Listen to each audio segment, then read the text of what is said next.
Alright folks, imagine this. You're crammed into a sweaty arena, lights dim, and suddenly the air explodes with that iconic riff. Thousands of voices roar in unison, fists pumping like they're trying to punch through the ceiling. I want to rock and roll all night, and party every day. It's the battle cry of the unapologetic, the exhausted office drone dreaming of rebellion, the kid in the garage banging on pots pretending they're drums. This isn't just a song, it's a declaration of war on boredom, a middle finger to the mundane. And today, we're peeling back the grease paint on Kiss's Rock and Roll All Night, the tune that turned four guys in demon makeup into immortal rock gods. But hold on, before you think you know the story, let me tease you with this. It all started with a can of beans, a frozen hot dog, and a desperate record label boss who basically said, "Write a hit or die trying." Yeah, the chaos behind this anthem is wilder than a backstage after-party. Stick around because we're about to uncover secrets that'll make you spit out your coffee and laugh till your sides ache. Let's rewind to the spark that ignited this firecracker. Picture Kiss in 1974, fresh off their Hotter Than Hell tour, which, let's be honest, was selling about as well as ice cream in Antarctica.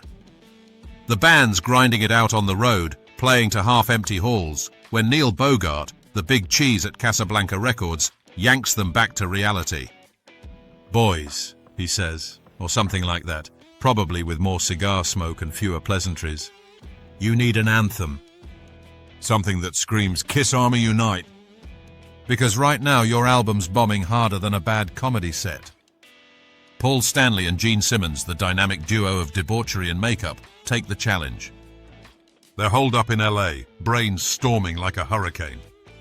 Stanley comes up with that killer chorus, "I want to rock and roll all night and party every day."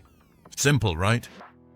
But oh, the meaning. It's not about chugging beers till dawn, or whatever your wild imagination conjures. No, Stanley's adamant. This is pure celebration, the joy of living loud without the hangover. Party every day means embracing the rush of life, the thrill of the stage, substance-free, because who needs chemicals when you've got pyrotechnics and platform boots? Simmons chimes in with the verses, recycling bits from an old tune of his called "Drive Me Wild." And get this obscure nugget. They drew inspiration from Slade's "Mama We're All Crazy Now," that glam rock banger about going nuts. What if they hadn't? Imagine Kiss without this hook. They'd be just another band with face paint, forgotten like yesterday's eyeliner smudge. But no, they nailed it, turning a label's panic into pure gold. Pun intended, because gold records were coming, but not without some hilarious hurdles. Now onto the album and those release shenanigans that could fill a sitcom episode. By early 1975, Kiss is back in New York at Electric Lady Studios, the same spot where Hendrix once wailed. They're cranking out Dress to Kill on a shoestring budget. Rumor has it, the whole thing cost less than a decent pair of Simmons's Dragon boots. Rock and Roll All Night gets tracked fast, with the band knowing it's special but not quite how explosive. For the choruses, they rope in everyone. Road crew, studio hacks, even Peter Criss's wife Lydia shows up to clap and sing. And here's a weird fact that'll make you chuckle. Some of those crew guys used their jacket zippers to make that clanging sound, like a bunch of amateurs in a garage band. Zip zip instant percussion! The song clocks in at under 3 minutes, no guitar solo because why drag it out when the hook's already lodged in your brain? They slap it as the lead single on April 2nd, 1975 with Getaway on the B-side. But here's the shenanigan, it flops. Peaks at 68 on the Billboard Hot 100, like a firework that fizzles mid-air. Fans yawn, critics sneer, Cashbox calls it satanic, which coming from them is probably a compliment. What if Bogart had pulled the plug right there? Kiss might have faded into obscurity, peddling merch at flea markets. Instead, they double down. Cut to summer 75, they're touring like maniacs, and the live version starts cooking. Recorded during shows, it captures the raw energy, the crowd's roar, Ace Frehley's blistering solo that wasn't in the studio cut. They tack on the ending notes from Getaway for that extra flair. Released October 14th as a single from the Alive album, and boom, now it's climbing charts, hitting 12 in early '76. The shenanigans pay off. It's the first of their top 20 hits in the '70s. Moral: sometimes the studio's just rehearsal for the real party. Speaking of rising to mythic status, this is where Rock and Roll All Nite goes from song to legend, like a caterpillar turning into a fire-breathing butterfly. Alive drops in September '75, and suddenly Kiss is everywhere. The live cut becomes their closer, a ritual that's stuck for nearly every gig since '76. Imagine the scene: explosions, blood spitting, guitars smashing, ending with that chant, leaving audiences drained but euphoric. It rockets the band to stardom, saving Casablanca from bankruptcy. But dig deeper for the trivia. Did you know it wasn't an instant setlist staple? They kept Let Me Go Rock and Roll as the finisher for a bit, like clinging to an ex before realizing the new flame's hotter. The phrase rock and roll all night taps into rock's roots, a sly nod to the old euphemism for, well, nocturnal activities, but Kiss flips it to pure, innocent mayhem. You drive us wild, we'll drive you crazy. That's the verse Simmons lifted, meaning the symbiotic frenzy between band and fans, a loop of energy that could power a city. Ripple effects.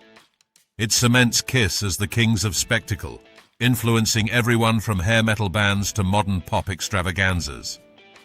By '76, it's on year-end charts, 96 on Billboard, 60 in Australia. What if it stayed studio-bound? No iconic chant at sports events, no fist-pumping at weddings.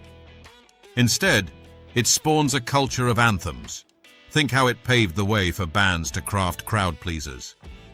Satirical swipe. Critics hated it, calling it simplistic. But hey, if complexity's your thing, go listen to prog rock and fall asleep. This tune's dumb in the best way, irresistible like junk food for your ears. Now for the legacy and that lasting weirdness that keeps this beast alive. Fast forward through decades, Rock and Roll All Nite racks up accolades. VH1's 16th greatest hard rock song in 2008. Rolling Stone's 404 on their all-time list in 2021. It's covered by Poison in '87 for the Less Than Zero soundtrack, turning it glam metal sleazy, and even Dr. Teeth and the Electric Mayhem from the Muppets in 2023. Because why not puppetize the apocalypse? Obscure weirdness. Kiss belts it at the 2002 Winter Olympics closing in Salt Lake City, with figure skaters Katarina Witt and Christy Yamaguchi twirling to it. Talk about ice meeting fire. Or their collab with Japanese girl group Momoro Clover Z in 2014, blending kabuki vibes with demon tongues. Cultural ripples? It's in movies like Dazed and Confused, where it soundtracks teen rebellion, Detroit Rock City, starting with a cover band butchering it hilariously.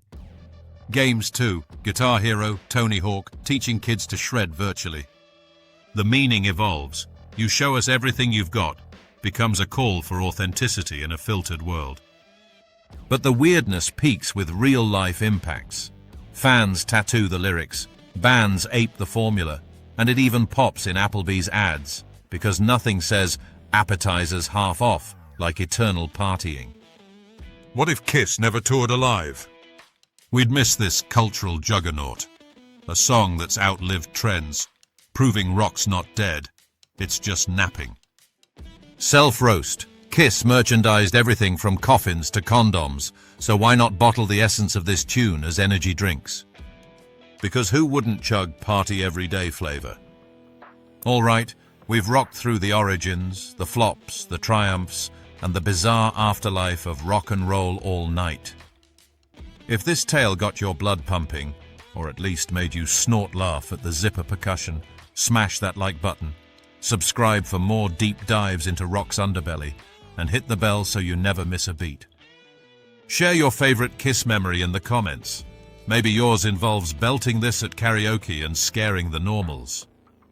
Until next time, keep the volume cranked, the makeup optional, and remember, in a world full of whispers, be the scream. I want to rock and roll all night. You know the rest. Peace out, or should I say rock out?